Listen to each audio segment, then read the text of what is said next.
Alright, so we are back with the next question from our mixed bag review. This one we've been over in class, but I just wanted to make a video in case you missed it. Some people are away on board a camp. Hope you had fun while you were there. But let's just go over again the easy way to solve this problem. Now remember, when we are making, is it U or V? Make V the subject in this particular case. It could have been make U, it doesn't really matter, but let's make V the subject.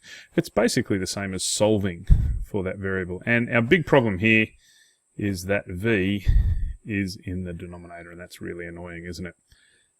So how are we going to do that? Well, the easiest way to get something out of the denominator is to multiply by that. But given that we've got three different fractions here, each with a different denominator, our best method for approaching this one is to multiply by the common denominator, which is just FUV. When we do that in the first term, 1 over F multiplied by FUV, the F's are going to cancel, aren't they? So the F's are going to cancel. F divided by F is 1. So 1 times UV just gives me UV on the left-hand side. I think you get the idea in the second one. 1 over U multiplied by FUV, the U's cancel, and I am left with FV. And finally, 1 over V multiplied by F times U times V, the V's cancel, and I am left with F times U. Next step, what do we want to do? We want to get all of our V's on the same side. So I'll show the little working here. I'm going to subtract FV from the right-hand side.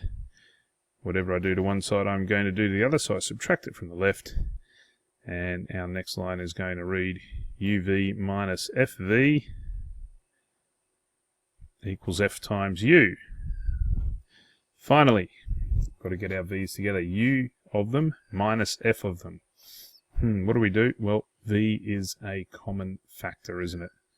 So we just take out the common factor. V in front of U minus F equals F times U. And finally, to get V on its own, well, the opposite of multiplying by U minus F is to divide by U minus F. So V is equal to F times U divided by U minus F. And hopefully now you're pretty comfortable with doing that and you find it's a lot easier than it first was. See you in the next video, guys.